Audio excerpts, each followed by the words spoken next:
46편 1절부터 11절까지 말씀을 읽었고요. 설교의 제목은 여기 후렴처럼 나오는 하나님은 우리의 피난처가 되신다라는 것이 오늘 설교의 제목입니다.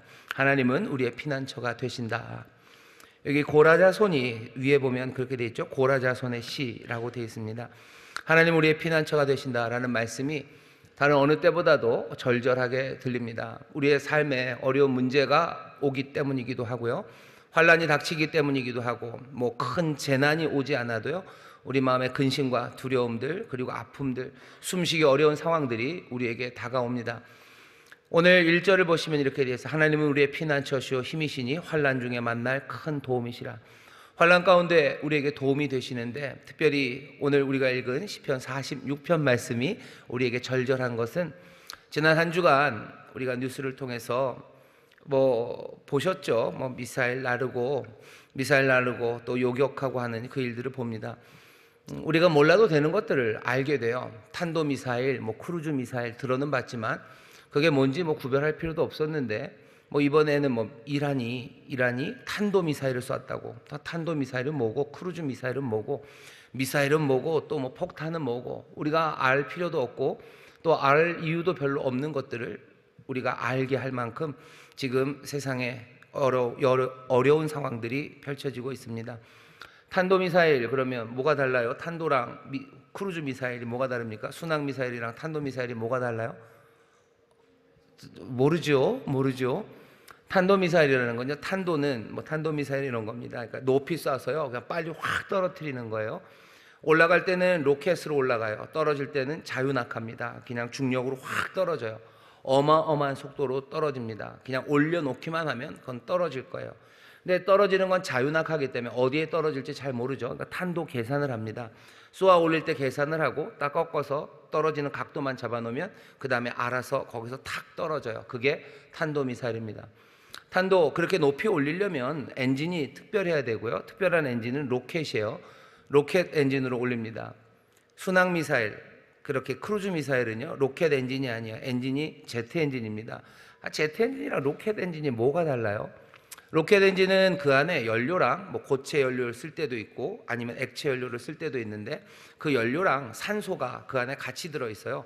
그러니 대기권 밖에서도 추진할 수가 있습니다. 그 안에 산소가 다 있으니까 태울 수가 있어요.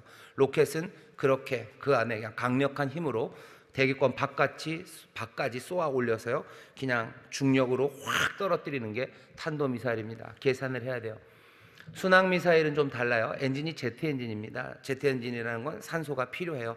산소로 걱정할 필요가 없어요. 지구 안에는 다 산소가 있기 때문에 이 순항미사일은 대기권 밖으로 쏠 것들은 아닙니다. 여기서 쏴요.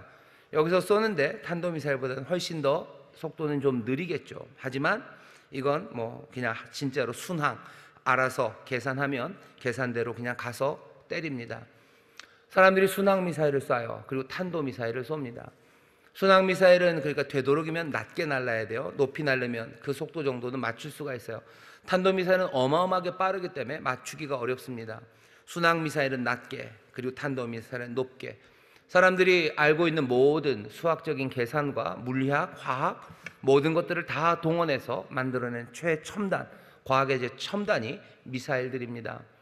미사일을 만들어서 쏴요. 하룻밤에 아니 몇 시간 안에 아니 몇 분 안에 수백 발의 탄도미사일이 쏘아지고 또 떨어지는 그런 세상을 우리가 삽니다.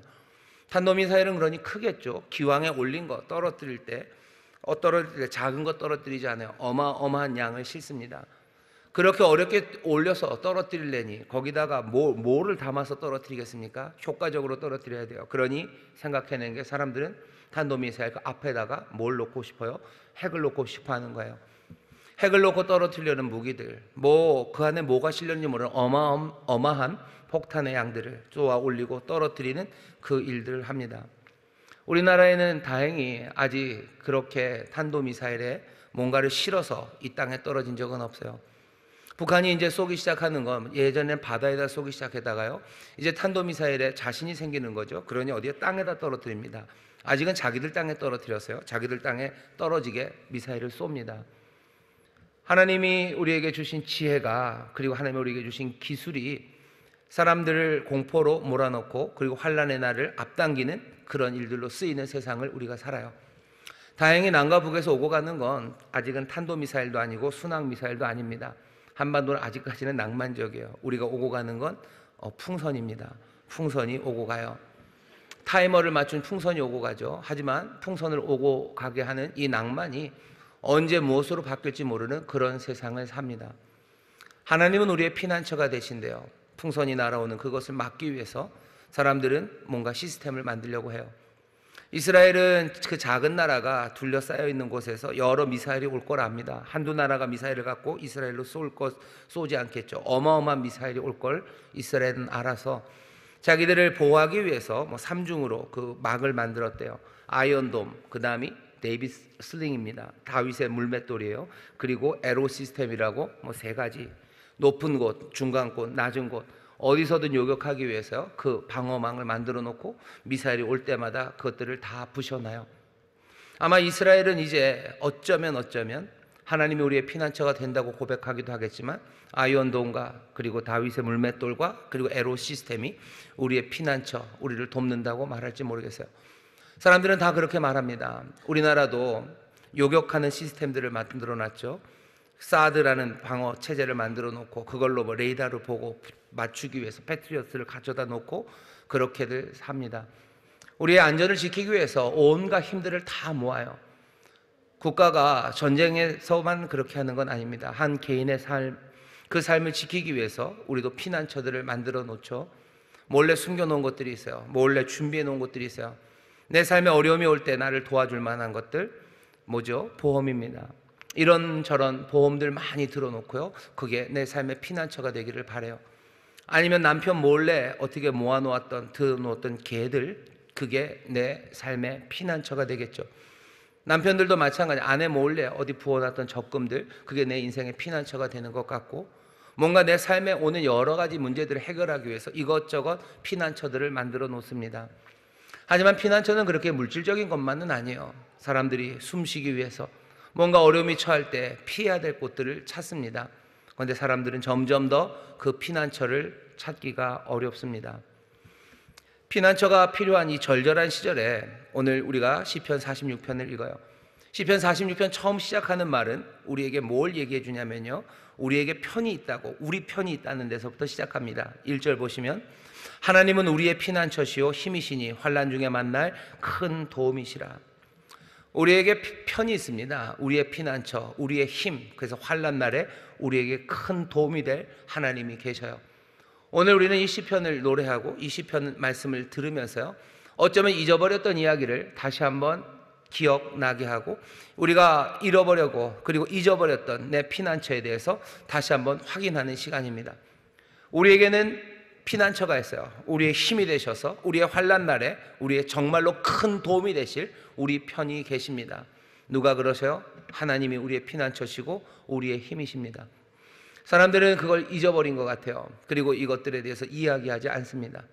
하나님이 우리의 피난처가 되시고 우리의 힘이 되셔서 환난 날에 우리의 큰 도움이 되신다는 이 말씀이 오늘 미사일 날고 또 삶의 여러 가지 환난과 어려움, 숨쉬기조차 힘들고 다리가 풀릴 것 같은 그런 엄청난 어려움에 있는 사람들에게 오늘 이 말씀이 선물로 들려지는 줄 믿습니다. 오늘 우리는 복된 소식을 듣는 거예요. 복된 소식을 들으십시오. 우리에게 편이 있어요. 피난처가 되시고 힘이 되시는 그분이 있습니다. 문제는 피난처가 있으면 그리로 가야 되겠죠. 뭔가 문제가 생기면 방공호로 가듯이 그리로 가야 되는데 우리의 피난처가 하나님이시랍니다. 아, 그래요? 그러면 하나님에게로 가야죠. 그래야 우리가 피난처에서 얻을 수 있는 안전함, 그래서 두려움 없이 살아갈 수 있을 겁니다. 그러면 하나님이 피난처시라는데 우리는 어디로 갑니까? 오늘 시편을 보면 이렇게 얘기합니다. 하나님의 성이라는 곳이 있대요. 하나님의 성이 있습니다. 하나님의 성이 있고 또 그곳은 지극히 높이신 자의 장막이 있는 성소입니다. 4절 보시면, 한 시내가 있어 나뉘어 흘러 하나님의 성 곧 지극히 높으신 자의 장막의 성소를 기쁘게 하시도다. 여기 흔들리는 건 많아요. 땅이 2절입니다. 땅이 변하고 산이 흔들리고 바다 가운데 빠지든지 바닷물이 흉용하고 뛰놀든지 그것이 넘침으로 산이 요동할지라도 우리는 두려워하지 않아요. 왜? 흔들리지 않는 성, 지극히 높으신 자의 장막이 있기 때문입니다. 세상 모든 것들은 흔들릴 거예요. 땅이 흔들리고, 우리가 뭐 쓰나미 이런 거 봤죠. 여기 있는 말이 그냥 그대로입니다. 땅이 변하든지 산이 흔들려 바다 가운데 빠지든지 바닷물이 흉용하고 뛰놀든지 그것이 넘침으로 산이 요동할지라도. 지진, 우리가 쓰나미라는 걸 잘 몰랐었어요. 하지만 인도네시아 발리 쪽에서 한번 큰 쓰나미가 수십만을 죽였습니다.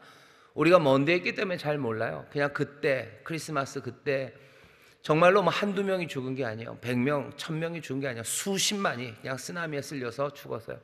먼 곳의 이야기고 인도네시아 이야기니까 우리가 몰라서 그렇죠.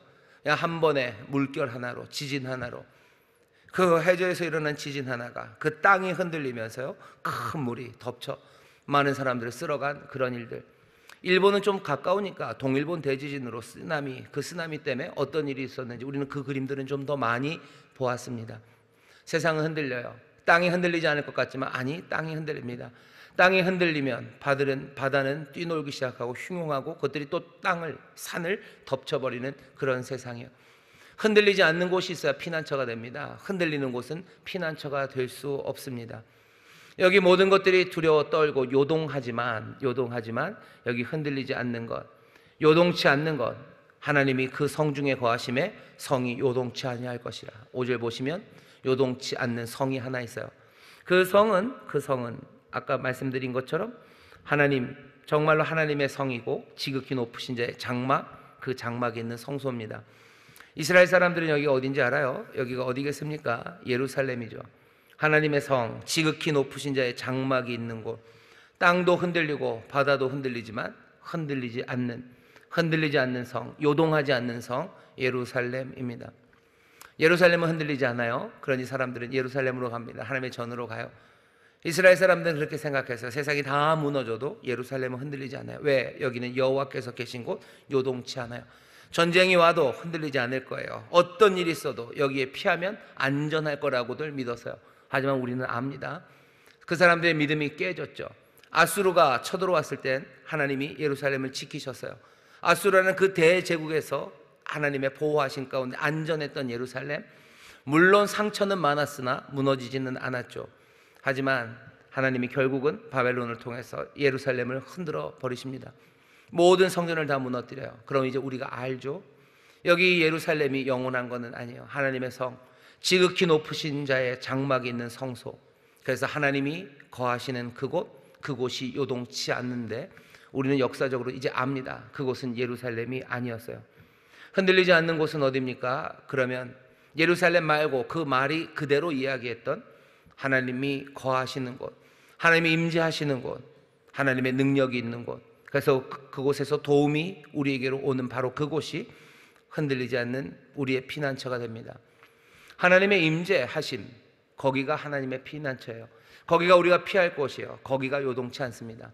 세상 모든 것들은 흔들릴 거예요. 땅도 흔들리고 모든 게 흔들리는 그 세상에서 오직 흔들리지 않는 것, 하나님이 임재하시는 바로 그곳. 왜? 하나님이 흔들리지 않으시기 때문입니다.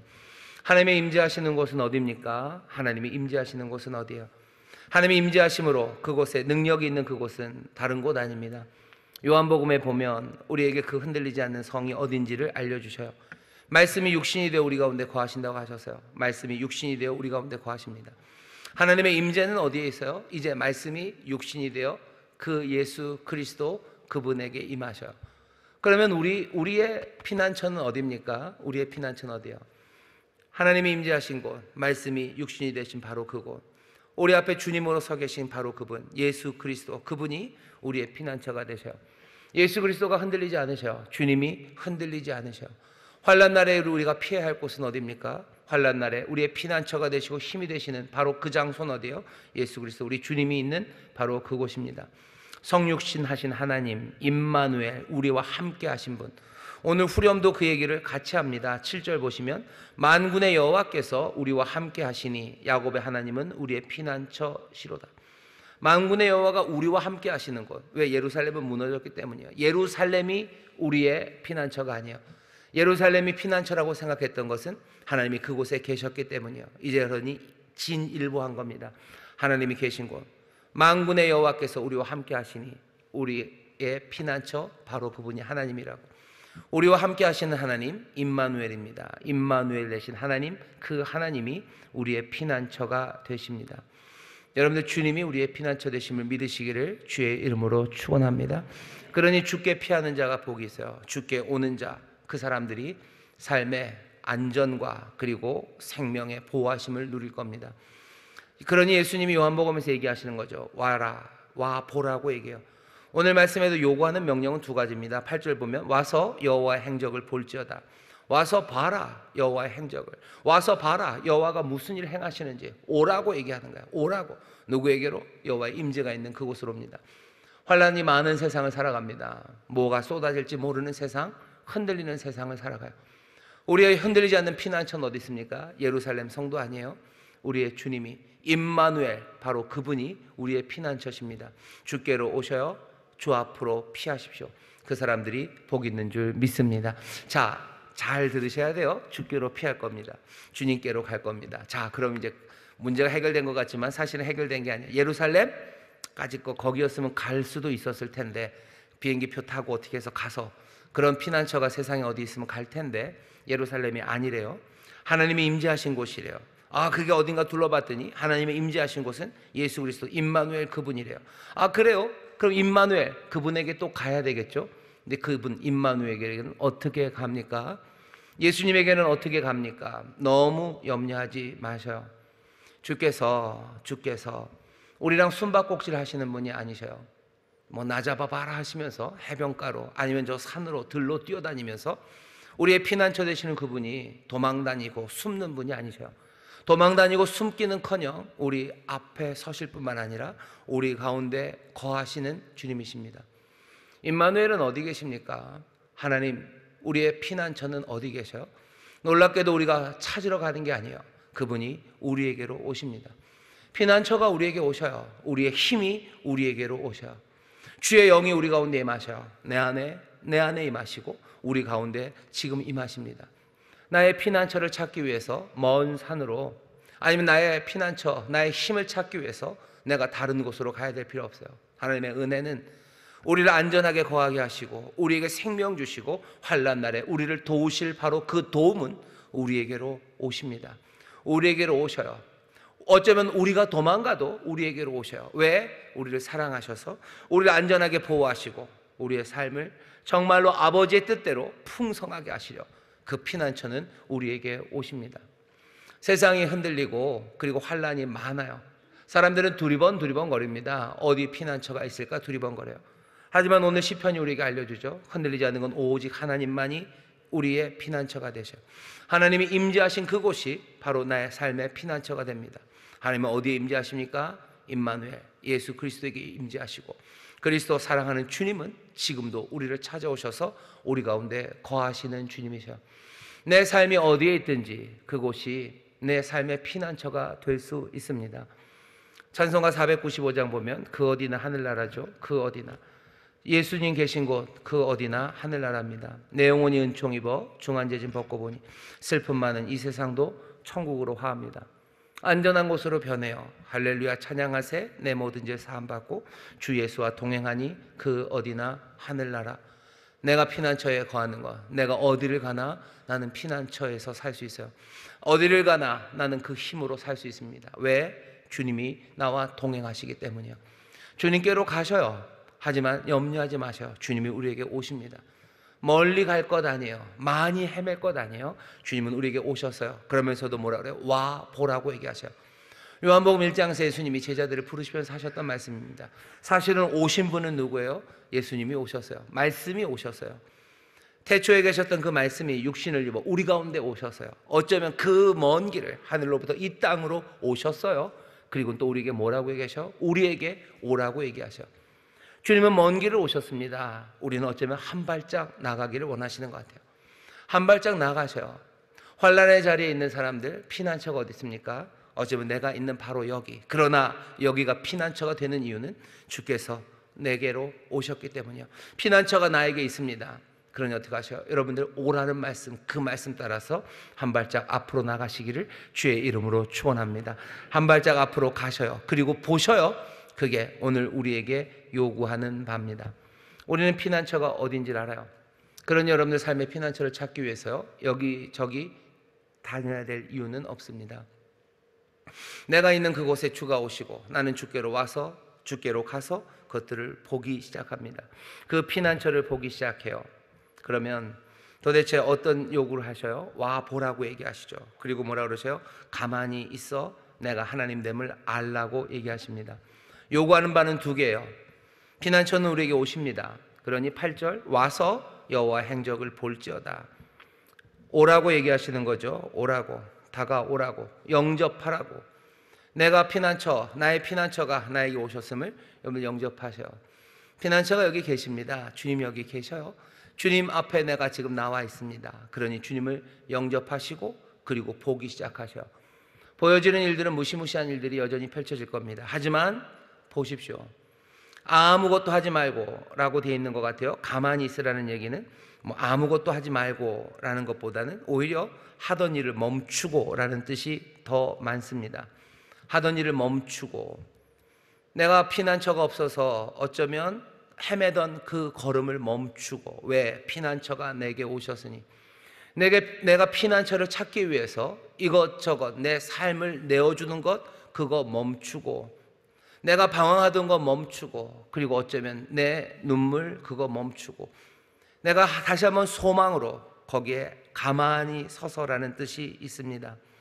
가만히 서 있다는 뜻은 또 무슨 뜻이에요? 흔들리지 말고, 피난처가 우리에게 있음을, 주가 우리에게 오셨음을, 내가 주 앞에로 나아가 이제 주의 영광과 주의 도우심과 주가 나를 안전하게 지키실 것을 볼 거라는 그 믿음, 그 믿음에 흔들리지 말고 너희는 가만히 있어 내가 하나님 됨을 너희가 알지어다라고 말씀하셔요. 피난처가 우리에게 오셨습니다. 우리는 그분에게로 와서 보기 시작할 거예요. 흔들리지 마셔요. 그리고 이전에 했었던 모든 허튼 짓들을 내려놓으셔요. 내가 피난처를 찾기 위해서 했던 이상한 허튼 짓들 있으십니까? 허튼 짓 뭐 하셨나요? 그럴 일은 거의 없겠지만 전보로 다니시는 분 계신가요? 전보로 다니는 분 계신가요? 누구에게 물어보겠다고 나가시는 분 계십니까? 아니면 세상에 내 삶을 해결하기 위해서, 내 삶의 불안과 염려를 걷어내기 위해서 사람들이 좋다는 거, 이거 하면 좋다고 그거 따라다니는 내 삶들, 그건 멈추고 가만히 있어서 하나님, 정말로 여호와 내 주님께서 하나님이 되시고 피난처가 되심을 보기 시작하면 됩니다. 오늘 이 밤에 가만히 있으라는 말, 이 말씀에, 이 명령에 여러분들 순종하시기를 주의 이름으로 축원합니다. 흔들리지 마셔요. 그리고 또 허튼 짓 하던 것 있으면 멈추십시오. 허튼 짓 하던 거 있으면 멈추셔요. 나는 주님 말씀 따라 살아갈 거고 주의 인도하심 따라 살아가야 되는데, 내 삶의 두려움과 내 삶의 안전한 것, 내 삶의 피난처를 만들기 위해서 주님 말고 다른 것 따르는 거 있었다면 멈추기 시작하셔요. 내가 이 땅에서 하나님의 백성, 하나님의 자녀처럼 당당함과 자유함으로 살아야 되는데, 내가 피난처를 찾기 위해서 비굴하고 말도 안 되는 일들을 했던 것, 그것 멈추셔요. 그게 오늘 우리에게 요구하는 바입니다. 환난의 시간, 미사일이 나를 것 같고 날아다니고, 또 우리의 삶의 여러 가지 어려움, 또 감당할 수 없는 문제로 우리를 힘들게 하는 이곳에서 우리에게 주시는 말씀이에요. 허튼 짓 하지 말고 흔들리지 말고 주님께로 와서 주가 행하시는 일을 보십시오. 주님은 무슨 일을 행하실 텐데요? 주는 이런 일을 행하실 겁니다. 시내가 날 텐데요, 4절 보시면 한 시내가 있어 나뉘어 흘러 하나님의 성소 곧 지극히 높으신 자의 장막의 성소를 기쁘게 하도다. 이건 뭐 에스겔의 환상 비슷합니다. 성소에서 하나님이 함께 하시면 물이 흐르기 시작할 거예요. 물이 점점 흘러갈 겁니다. 여러분들 에스겔 그 환상을 아시죠?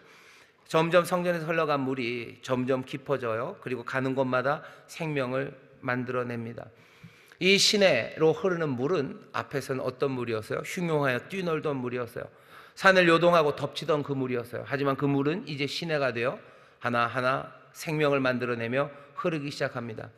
우리가 보게 될 일은 이런 일을 보게 될 겁니다. 우리의 삶을 위협했던 물들이 이제 하나님의 통치 아래서, 하나님의 능력과 힘 아래서, 주님이 하시는 역사 안에서 그 물들이 점점 더 우리에게 도움이 되고 우리의 생명, 그 생명을 풍성하게 하는 그 역사의 씀이 되는 걸 보게 될 거예요.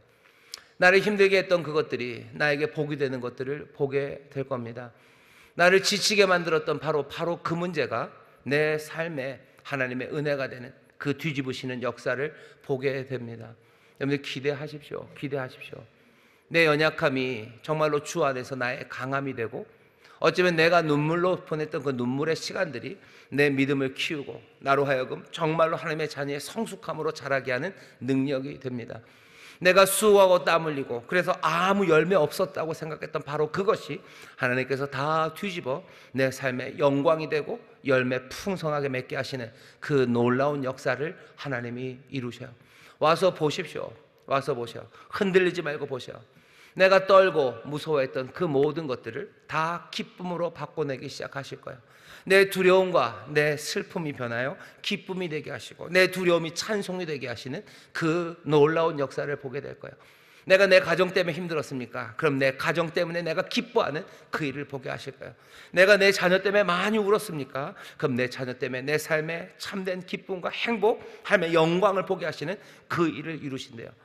물이 변하여 시내가 되어 하나님의 생명을 만들어내는 것, 그거 보게 될 거예요. 와서 보래요. 여호와의 행적을 보래요. 주께서 무슨 일을 해내신지 보랍니다. 주님이 와셔서 하시는 일이 뭡니까? 슬픈 자들에게 기쁨의 찬송을 부르게 하시는 거예요. 주저앉아 있는 사람을 일으켜 세우시는 거예요. 가난한 사람들에게 복된 소식 전하시는 거예요. 그 모든 것들을 다 뒤집어내시는 일이에요. 우리의 삶에 위협이 되었던 그 모든 것들을 하나님의 시내가 되어 흐르게 하시고 하나님의 생명의 역사로 만들어내는, 우리의 지혜와 능력으로는 상상할 수 없는 그 일을 주가 행하신다고 오늘 말씀하셔요. 오늘 이 복된 말씀을 여러분들 믿음으로 받으시기를 주의 이름으로 축원합니다. 주의 이름으로 축원합니다. 우리가 와서 보게 될 일이에요. 흔들리지 마시고 허튼 짓 하지 마시고 가만히 있어 정말로 주가 하나님이 되심을 여러분들 보기 시작합니다. 또 뭘 보신대요? 세상이 시끌시끌할 겁니다. 하지만 하나님의 말씀, 그 말씀의 능력이 온 땅을 녹이는 것을 볼 겁니다. 6절 보시면 이방이 헌화하며 왕국이 동하였더니 저가 소리를 바라심에 땅이 녹았도다. 6절 말씀 보면 시끌시끌합니다. 이방이 시끌시끌해요. 왕국이 동합니다. 막 움직이고 뭐 별별 이야기들이 많아요. 하지만 6절 저가 소리를 바라심에 땅이 녹았도다. 하나님이 말씀하셔요. 하나님의 목소리, 하나님의 말씀에 능력이 있습니다. 그러면 땅은 그냥 녹아내릴 뿐이에요. 더 이상 떠드는 건 없습니다. 그냥 잠잠히 그냥 죽어질 거예요. 세상의 온갖 이방의 소리들, 하나님의 뜻과 어긋나는 이야기들, 때로는 하나님을 조롱하는 이야기들, 또 하나님의 뜻에 어긋나는 악한 것들이 세상을 동하고 흔들어대겠지만 하나님이 말씀하시면 어떻게 돼요? 그 모든 땅은 녹을 겁니다. 태초에 하나님이 하셨던 일이에요. 흑암, 혼돈, 그것이 깊을지라도 하나님이 말씀하시기 시작할 때 그 혼돈과 어둠은 한 번에 사라져요. 그 말씀에 땅이 녹습니다. 하나님의 말씀에 어둠은 빛으로 변하기 시작해요. 그 혼돈은 질서를 찾아가기 시작합니다. 우리의 삶의 환난과 어려움을 가져왔던 모든 것들이 변해요. 어떻게 변할지 우리는 모릅니다. 하나님의 말씀, 하나님의 능력, 하나님의 힘, 하지만 염려하지 마세요. 그 힘은 우리 편이에요. 하나님은 우리의 피난처셔요. 그리고 우리의 힘이십니다. 환난 날에 만날 큰 도움이십니다. 왜? 세상을 흔들었던 모든 것들을 그 말씀 하나로 다 녹아내리게 하시는 우리의 하나님, 우리의 주님이신 줄 믿습니다. 주님의 역사를 믿으셔. 주님의 역사를 믿으셔. 날아다니는 미사일이 다 녹아내릴 것들을 믿으시는 거죠. 날아다니는 미사일이 녹아내리는 것만 아니라 내 삶을 아프게 하고 힘들게 했던 여러 가지 담들이 녹아내리는 거예요. 내 삶을 참수하고 나를 비참하게 만들었던 온갖 조소의 소리가 순적도 없이 다 녹아져 내려갑니다. 그게 하나님 여호와 우리 주님의 능력이에요. 와서 보라. 여호와 행적을 봐라. 와서 여호와 행적을 봐라. 너희는 가만히 있어. 내가 하나님 됨을 알지어다. 우리에게 요구하는 바 오라고, 그리고 보라고. 여러분 눈 크게 뜨시고 주께서 땅을 녹이시는 그 일을, 세상을 잠잠케 하시는 그 말씀의 능력을 여러분들 보게 되시기를 주의 이름으로 축원합니다. 우리가 보게 될 줄 믿습니다. 오늘 이 말씀을 우리에게 주시는 거예요. 또 어떻게 하신대요? 전쟁했던 모든 것들, 땅을 황무케 하시고, 그리고 창을 끊고 활을 꺾고 수레를 불사르신답니다. 8절 9절입니다. 와서 여호와의 행적을 볼지어다. 땅을 황무케 하셨도다. 저가 땅 끝까지 전쟁을 쉬게 하시며 활을 꺾고 창을 끊으며 수레를 불사르시는도다. 오늘 이 말씀이 우리에게 절절합니다. 하나님이 땅을 황무하게 하실 거예요. 땅을 어떻게 황무하게 하셔요? 거기에 있는 모든 칼들, 창들, 수레들, 그 모든 것들을 다 사라지게 하신답니다. 되나? 무기는 점점 더 많이 만들어지고 무기는 점점 더 최첨단이라는 이름으로 훨씬 더 살육의 그 강도와 효과를 높이고 있는 이 세상에서 주님은 다른 얘기를 하셔요. 이 모든 창들을 끊으시고 활을 꺾고 수레를 불사르신다고 하십니다. 아무도 믿지 못할 일 같아요. 이건 국가 간의 전쟁의 문제만이 아니에요. 우리의 삶을 아프게 하는 것도 점점 더 첨단이 되어가고 있습니다. 사람들을 짓밟는 방식도 점점 더 늘어나기 시작했어요. 이 모든 것들을 하나님이 다 없애십니까? 다 없애신답니다. 다 없애시겠대요. 그거 다 없애시면 우리는 원시 시대로 돌아가는 겁니까? 모르겠어요. 모르겠습니다. 하지만 하나님이 분명한 것은 이 땅에 하나님이 만드신 생명, 그 인생들이 인생을 죽이는 일에 최첨단이 되는 것 하나님이 절대로 기뻐하지 않으십니다. 하나님이 만약에 아예 역사를 우리의 이 상황을 몇백 년 전으로 돌리시려고 하신다면 얼마든지 돌리실 수 있어요. 쓰나미 한 번이 20만을 쓸어가는 거예요. 큰 비 한 번에 사람들은 어쩔 줄 몰라 합니다. 하나님 뭐 하나 흐트러 놓으시면 정신없이 무너져 내릴 거예요. 하나님 여전히 참고 계셔요. 하나님의 능력 없으신 분 아닙니다. 하나님은 분명히 그 뜻을 알리셔요. 활을 꺾고 창을 끊고 수레를 불사르신답니다. 우리는 와서 보라고 하셔요. 와서 봐라. 너희들은 가만히 있어 내가 하나님이 됨을 알지어다라고 말씀하셔요. 여러분들 평화의 꿈을 절대로 꺾지 마십시오. 하나님이 이 일을 이루실 겁니다. 세상은 얘기를 하죠. 과학은 점점 발전되고 분쟁은 점점 더 해결하기 어려워지고 그래서 세상에는 첨단의 무기가 점점 더 많아지고 그렇게 될 거라고들 얘기를 해요. 세상에 가장 똑똑하다는 사람들이 그렇게 얘기합니다. 세상에 가장 연구를 많이 했다는 사람들이 그렇게 얘기합니다. 하지만 세상은 사람들의 예측으로 움직여가는 게 아니에요. 세상은 어떻게 움직입니까? 하나님의 뜻대로 움직여갑니다. 하나님의 선하신 뜻, 그 뜻이 이루어집니다.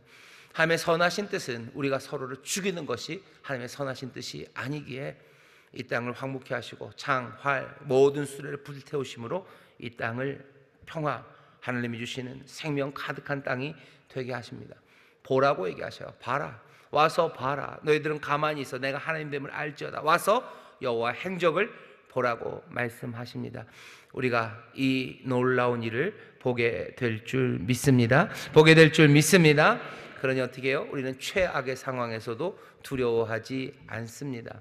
3절 보시면 바닷물이 흉욕하고 뛰놀든지 그것이 넘침으로 산이 요동할지라도 우리는 두려워하지 않아요. 우리는 두려워하지 않습니다. 우리는 두려워하지 않아요. 아니 최악의 상황이 지금은 아니에요? 이제 올 겁니까? 최악의 상황이 올지라도 우리는 두려워하지 않아요. 아니 더 심한 어려움이 올지라도 우리는 두려워하지 않는다고 말할 준비가 되어 있는 사람입니다. 지금은 별 문제 없습니까? 예. 하지만 우리는 다음에 어떤 문제가 올지 생각을 해봐요. 하지만 어떤 어려움이 최악의 상황이 우리에게 와도 우리는 준비되어 있죠. 두려움 없다고. 우리는 두려워하지 않는다고 말할 준비가 되어 있는 사람들입니다. 우리의 삶에 환난과 어려움이 옵니다. 하지만 우리는 두려워하지 않는 사람들이에요. 오늘 말씀을 보시면 오늘 우리가 듣는 말은 사실은 몽땅 다 뭐라 해야 되나요? 다 말뿐입니다. 제가 여러분들 손에 무슨 환난, 여러분들을 해코지 하려는 사람들 오면 어떻게 처치할 수 있는 무슨 총 한 자루라도 주는 게 아니잖아요. 지금 여러분들에게 총 한 자루 건네는 거 아니고 테이저건 하나 주는 것 아니고 아니면 혹시라도 필살기 하나를 여러분들에게 전해드리는 것은 아니에요. 뭔가 힘이 될 만한 몽을 손에 쥐어주는 것 아니죠. 다 뭡니까? 그냥 담임 목사가 그냥 말만 많은 거죠. 여러분들이 지금 오늘 받는 건 몽땅 다 말입니다. 여러분 오늘 지금 다 말만 받았어요. 받은 게 아무것도 없죠. 손에 드는 건 없죠. 하지만 우리가 받은 그 말을 우리는 뭐라고 그럽니까? 좋은 소식, 우리는 복음이라고 말합니다. 오늘 우리는 복음을 받는 거예요. 어떤 복음입니까? 주께서 우리의 힘이 되시고 우리의 도움이 되시고 정말로 우리의 힘과 우리의 노력, 우리의 기술 그것이 아니라 하나님의 임재와 하나님의 능력이 우리의 피난처가 되고 우리의 힘이 되고 환난 날에 도움이 된다는 복된 소식을 지금 듣고 있는 겁니다. 지금 그 일이 다 맞춰졌습니까? 아니요. 아직 산이 뛰놀고 그런 상황은 아닐 수 있어요.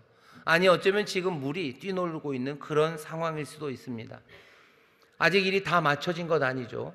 정말로 하나님이 우리의 힘이 돼서 우리가 다 볼장을 다 봤어요. 하나님이 모든 땅을 황폐하게 하시고 활을 꺾으시고 창을 끊어내우시고 무슨 수레를 다 불태우시고 하나님의 평강을 임하여 놓으시고 또 우리의 삶에 정말로 그 물들이 다 신화가 되어 생명 풍성하게 한 것, 일이 다 맞춰졌습니까? 맞춰진 것 없습니다. 맞춰진 것 없어요. 어쩌면 우리의 삶은 그 물이 오기 전일 수도 있고요, 아니면 그 무서운 물이 오고 있는 그 과정일 수도 있습니다. 뭐가 됐든지 맞춰지진 않았어요. 맞춰졌다면 시편 46편은 필요 없겠죠. 모든 일들이 다 끝났으면 그때부터는 뭐야? 그냥 찬양하면 돼요. 주와 함께 기뻐하고 할렐루야 할렐루야 여호와를 찬양하고 높여하고 기쁨으로 가득하면 됩니다. 하지만 46절 이 노래, 이 기도가, 그리고 이 말씀이 우리에게 주어진다는 것, 우리는 환난 전 아니면 환난 중 이곳에 지금 살아가고 있는 거예요. 환난 전, 환난 중에 우리는 지금 이 좋은 소식, 복음을 듣는 겁니다. 우리는 복음만 듣습니까? 아니요, 세상이 하는 말은 우리의 복음과는 전혀 다른 말들이 또 들려오는 세상입니다. 환난 전이니 사람들은 안전 확보를 위해서 뭔가를 해야 된대요. 우리의 자산들, 소유들, 무기들, 우리의 기술들, 뭔가 우리의 안전을 지키기 위해서 이것들을 해야 된다고 유혹하고 위협하는 그 세상에 삽니다. 우리에게 들려지는 이야기들은 그 유혹과 그 위협이 훨씬 더 많이 들려요. 하지만 오늘 이 밤에 우리는 지금 복음을 듣는 겁니다. 환난 중에 있든지 아니면 환난 전에 있든지 세상이 하는 그 이야기들을 덮어 씌우는, 아니면 그것들을 뚫고 들려오는 하나님의 약속의 말씀, 복음의 말씀을 지금 우리가 듣고 있는 거예요. 오늘 이 시간에 우리는 복음을 듣고 있어요. 복음을 들은 사람들은 어떻게 해야 되는지 여러분들 아시죠? 여러분들 그 복음을 결단해야 합니다. 그 복음을 받아들여야 돼요.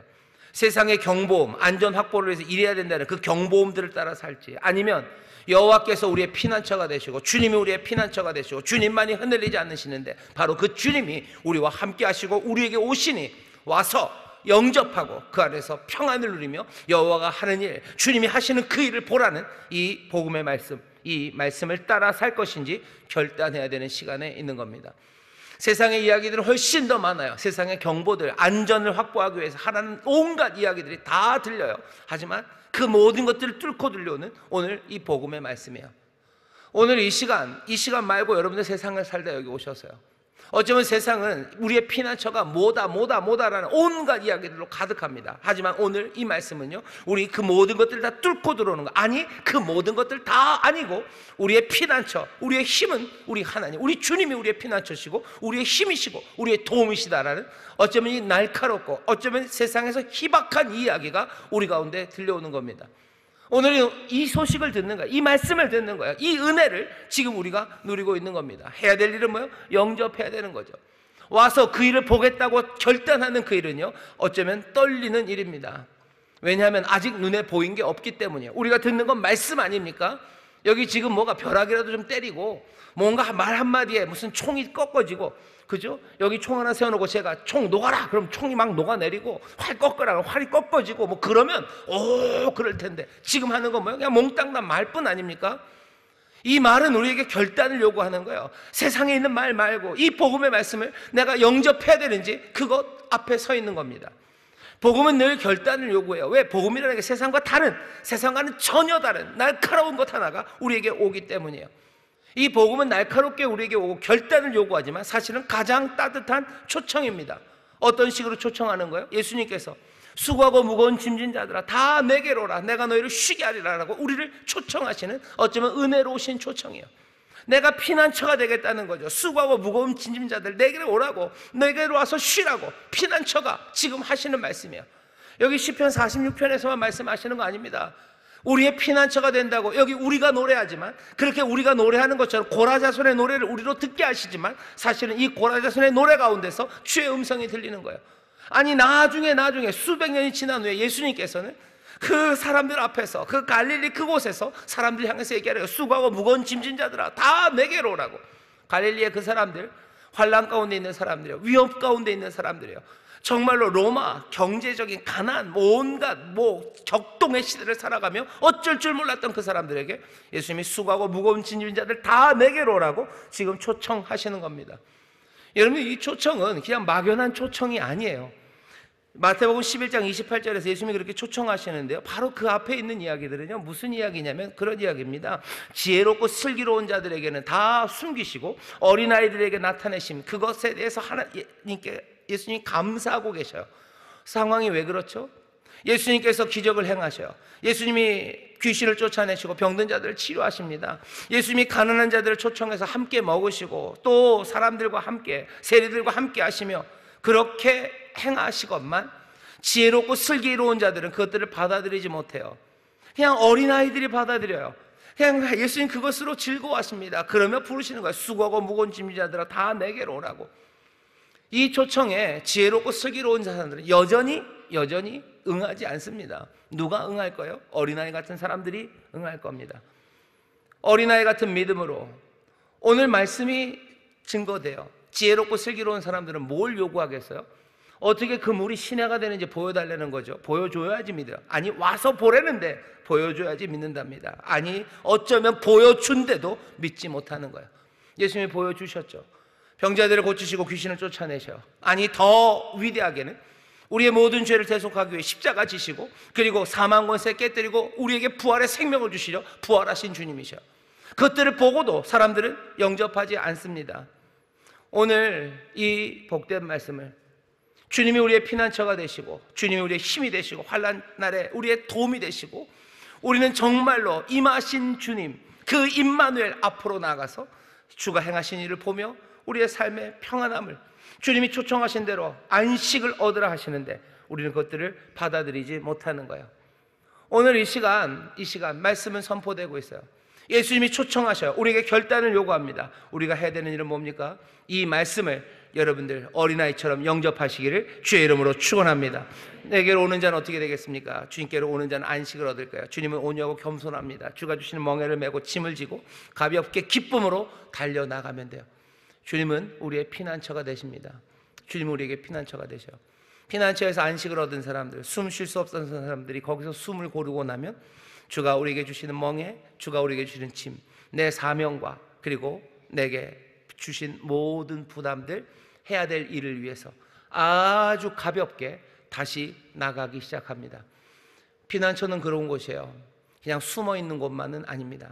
예수님이 피난처가 되시면 하시죠. 안식을 얻을 거라고. 그리고 너 가볍게 다시 나갈 수 있을 거라고. 해밍웨이라는 분이 쓴 글 중에, 책 중에 오후의 죽음이라는 책이 있습니다. 1932년에 나왔어요. 오후의 죽음이라는 책이 있어요. 소설은 아니고요. 해밍웨이가 소설을 많이 썼습니다. 뭐 무기여 잘 있거라, 그거 박상민 노래 아닙니다. 해밍웨이 소설입니다. 무기여 잘 있거라, 뭐 누구를 위해 종은 울리나, 뭐 이런 소설을 써서 뭐 노벨상도 받고 뭐 퓰리처상도 받은 뭐 유명한 작가인데요. 오후의 죽음이라는 책을 하나 썼어요. 뭐냐면 투 얘기입니다. 스페인에 오래 있었습니다. 스페인 내전, 뭐 누구를 위해 종을 울리나, 그게 스페인 내전 이야기죠. 스페인에 오래 있으면서 투에 관심이 너무 많았어요. 그래서 오후의 죽음이라는 책은 투, 그리고 자기가 글 쓰는 이야기, 뭐 그것을 섞어서 쓴 무슨 에세이, 좀 긴 에세이입니다. 거기에 해밍웨이가 뭐 유명한 말을 하나 남겼습니다. 뭐냐 하면, 여러분들 들어보셨을 수도 있는데 쾌렌시아라는 거예요. 쾌렌시아. 스페인 말로는 뭐 애정, 애착, 아니면 동물의 귀소 본능, 아니면 동물들이 돌아가는 그 자리, 그런 뜻이 있는 쾌렌시아인데, 이 해밍웨이가 이 쾌렌시아를 특별하게 썼죠. 뭐냐면 투장에 가서 계속해서 보는데 해밍웨이가 뭘 하나 발견한 거예요. 이 싸움하는 투가 그 큰 투장에서요 어떤 한 공간을 정한대요. 그 공간을 정합니다. 거기에 무슨 팻말이 써 있는 건 아니에요. 그냥 소가 그냥 어떤 이유에서건 어느 한 장소를 정해요. 그 투사와 싸우면 지치죠. 숨차고 피 흘리기 시작하면 뭐 탈수되고 힘들고 숨차고 헉헉대던 그 소가요, 그러면 어디로 가요? 그 장소로 가요. 그 어떤 한 장소로 간답니다. 항상 그 소들이 그리로 간대요. 거기 무슨 팻말이 있는 건 아니에요. 소마다 다 그리로 가는 것도 아니에요. 그냥 그 투 나온 그 소가 정한 장소, 뭔가 늘 그리로 간대요.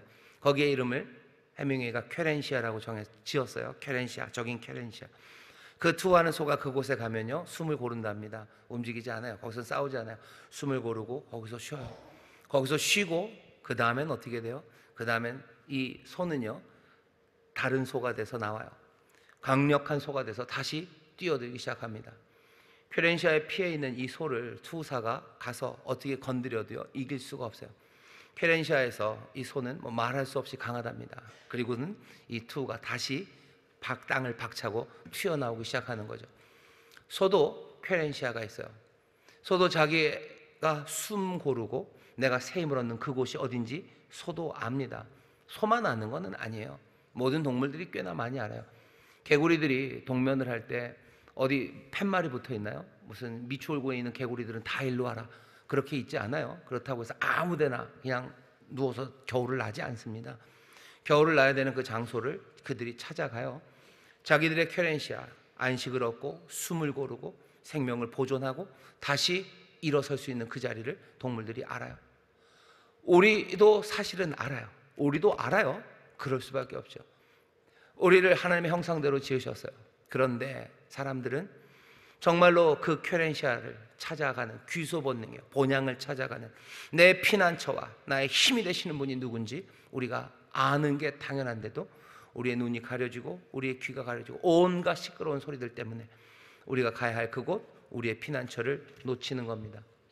오늘 고라자서는 다시 한번 외치는 거예요. 야곱의 하나님이 우리의 피난처가 되신다고 어쩌면 자기의 발견을 또 사랑하는 사람들에게 외쳐 말하는 겁니다. 고라자서만 외칩니까? 우리도 오늘 밤 외치는 겁니다. 퀘렌시아를 찾은 사람들이요, 주님은 우리의 피난처라고 노래하는 겁니다. 그분의 날개 아래서, 그 든든한 반석 아래서 우리는 안전해요. 거기서 우리의 숨을 고를 겁니다. 그리고 다시 힘을 얻습니다. 예배하는 이 자리, 예루살렘 성은 아니어도요, 예배하는 이 자리가 어떤 자리겠습니까? 그 투의 눈에 퀘렌시아가 보이듯 오늘 이 밤에 우리도 우리의 퀘렌시아, 우리의 주님이 보입니다. 그 투가 퀘렌시아를 찾아갑니다. 지치고 힘든 이들은, 힘든 손은 그리로 가요. 그렇게 가듯이 우리도 주님이 계신 그곳으로 갑니다. 오라고 하셔요. 우린 지금 온 겁니다. 여기 숨을 헐떡이는 분들 오셨어요. 상처받고 칼에 찔려서 피 흘리는 분들 오셨어요. 우리는 성령의 도우심으로 퀘렌시아를 이제 알아요. 내 삶의 피난처가 어딘지 알아요. 그리고 오늘 이곳에 왔어요. 주가 오십니다. 임마누엘, 그분은 우리에게 오시는 주님이셔요. 피난처는 우리에게 오셨고 우리는 그 피난처를 알아봅니다. 그 투가 퀘렌시아 거기 머물듯 우리는 주님에게 와 주 안에 머뭅니다. 거기서 새 힘을 얻고 그 투가 박차고 나오듯 우리도 박차고 나오기 시작할 겁니다. 오늘 밤 우리는 피난처에 있습니다. 오늘 밤 우리는 주님 안에 있습니다. 오늘 여기 우리가 피난처에 와 있어요. 오늘 여기서 우리의 숨을 고르기 시작할 거고 우리가 다시 한번 그 안전함 가운데 주의 역사를 보기 시작할 거예요. 주님이 행하신 일 하나하나 보기 시작하고 또 그곳에서 새 힘을 얻는 이 복된 자리. 그러니 이제 우리는 두려워하지 않아요. 우리는 두려워하지 않습니다. 우리는 주가 행하시는 일을 봅니다. 주가 하나님 되심을 우리는 압니다. 주의 힘을, 그리고 그 주의 도우심을, 주의 승리를 우리가 봅니다.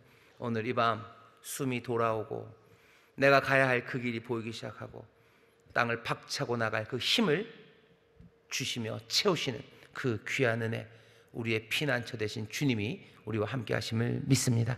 기도하겠습니다. 하나님 감사합니다. 주님 우리의 피난처 되십니다. 오늘 우리가 다른 어디도 아니라 정말로 우리의 피난처가 되시고 힘이 되시고 환난 날에 도움이 되시는 주님께로 나옵니다. 주여, 여기 이 피난처에 나온 이들이 이제 와서 보게 될 것 여호와의 행적입니다. 오늘 이 밤에 주가 행하시는 일을 우리로 보게 하시기를 기도합니다. 주의 힘과 능력, 우리를 도우시는 그 놀라운 역사를 보기를 원합니다.